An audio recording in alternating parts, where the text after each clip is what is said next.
Olá pessoal, estamos aqui de volta com mais um vídeo para vocês. Hoje para a gente falar da Bolsa de Valores, do índice Ibovespa, né, que atingiu os 120 mil pontos recentemente, aí nos últimos dias.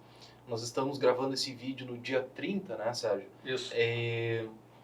Até a Bolsa deu uma recuada agora desse patamar simbólico, porém se mantém num patamar que é muito importante, né, muito esperado pelos investidores de renda variável e dos RPPS especificamente, né, tendo em vista que a Bolsa, vamos dizer assim, engatou, né, uma tendência de recuperação nesse ano de 2022.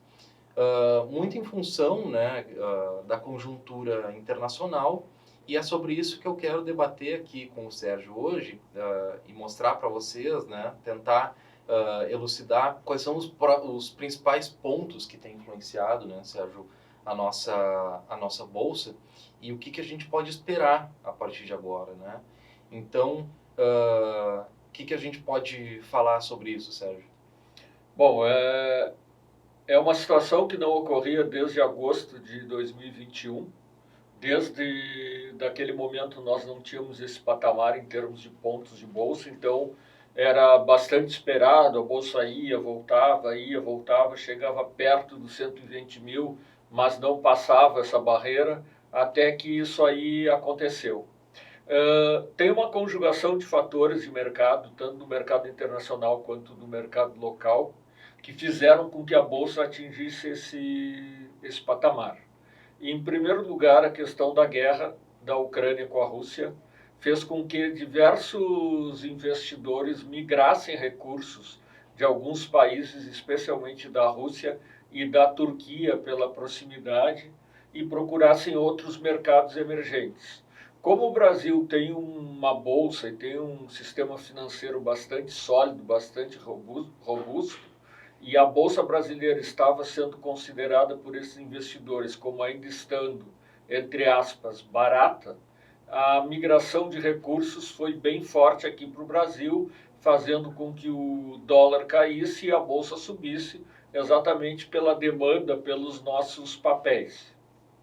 Pois é, te interrompendo, Sérgio, né?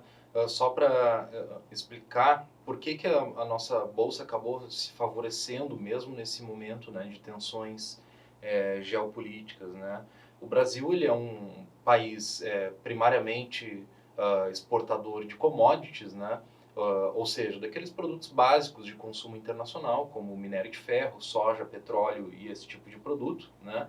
E nesse contexto, né, em virtude desse conflito na Ucrânia, os preços desse tipo de produto subiram muito, né, favorecendo aí a nossa cesta de exportações e atraindo capital estrangeiro, né?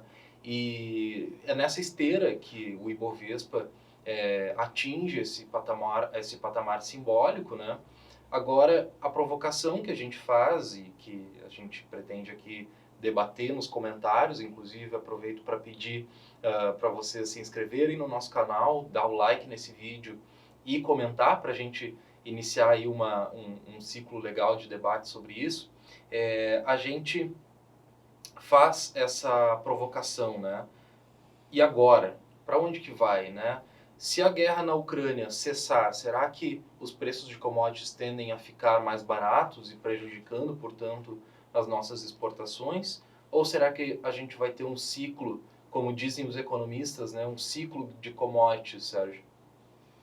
Não, o que pode acontecer? O que pode fazer com que a bolsa recue?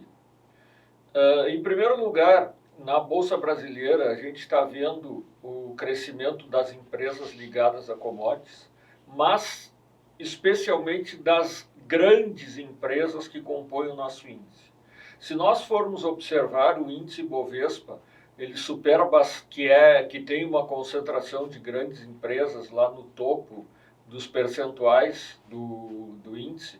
O índice Bovespa supera bastante, por exemplo, o índice Small Caps, que é daquelas companhias menores ligadas a crescimento, que são empresas que tendem a crescer mais. No entanto, a gente pode observar o contrário, Se esse ciclo de commodities continuar ocorrendo, se a gente tiver uma guerra que se prolongue mais, se a gente tiver a China sustentando esse ciclo de commodities, porque não vamos nos esquecer que a China hoje tem em Xangai um lockdown. Então, o consumo de commodities no mundo ele caiu um pouquinho e mesmo assim a bolsa brasileira continuou subindo. Então, essa sustentação de commodities é verdadeira, mas não é só isso. O que nós podemos observar nos últimos dias, que empresas de outros setores, especialmente do varejo, têm subido bem também. Então, são grandes empresas, também são empresas que entram com uma forte participação percentual no índice, mas já um pouquinho fora daquele setor de commodities. Então, talvez a bolsa se sustente, mesmo com uma queda nas commodities, ou com uma parada no ciclo de alta das commodities. Pois é, e nesse contexto, né, Sérgio, a gente pode tentar identificar, né, primeiro, isso nos ensina uma lição, né? A lição é não resgatar quando a gente acha que tudo vai mal, né? A bolsa ela ficou muito tempo, né, girando ali nos 105, 108, 115 mil pontos e muita gente resgatou recursos, né, achando que a bolsa não ia se recuperar, enfim. Mas isso não se confirmou, né? A bolsa acabou se recuperando e aí atingindo esse patamar de 120 mil, apesar de que ainda não atingimos a nossa máxima histórica de 130, 132 mil pontos. Isso pode acontecer? Olha, até pode, né? Agora, talvez, né, a gente pode vislumbrar aí alguns momentos, justamente se os preços de commodities se acomodarem um pouco, né, Sérgio? A gente pode, inclusive, tentar identificar a partir de agora alguns pontos de entrada, né?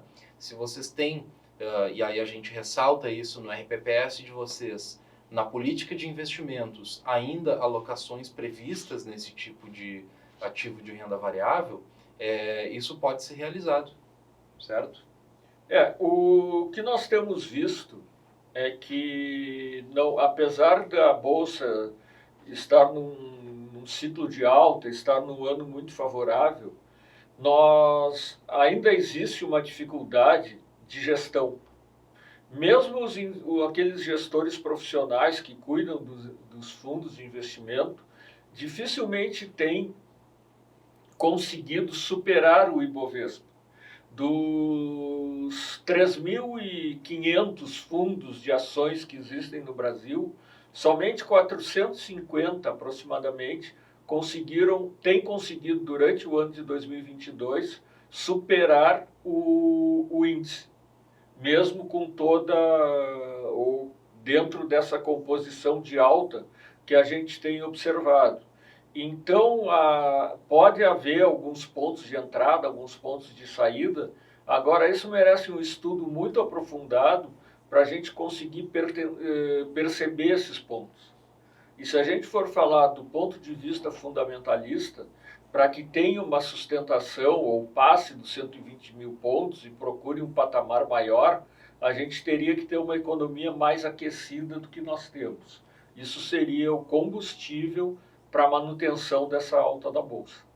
Pois é, e a taxa de juros contribui negativamente com isso, né? A gente tem uma Selic num patamar bem mais alto, o que tende a enxugar um pouco os investimentos de maior risco, né? Direcionar eles para investimentos de menor volatilidade, que seriam os títulos públicos ligados à taxa de juros. Então, isso torna a tarefa de você, gestor, né, de RPPS, muito mais difícil, né? De encontrar esse tipo de ponto de entrada ou de ponto de saída. E é por isso que a Gestor 1 existe, né? A gente ajuda vocês com isso, nós somos uma consultoria de investimentos e que trabalha já com RPPS há bastante tempo e eu e o Sérgio estamos sempre à disposição de vocês para identificar as tendências de mercado e tentar posicionar os recursos da melhor maneira possível. Então, entre em contato conosco. Nosso Instagram vocês encontram aqui no nosso canal no YouTube, @gestor1oficial, e a gente se vê num próximo vídeo. Até mais!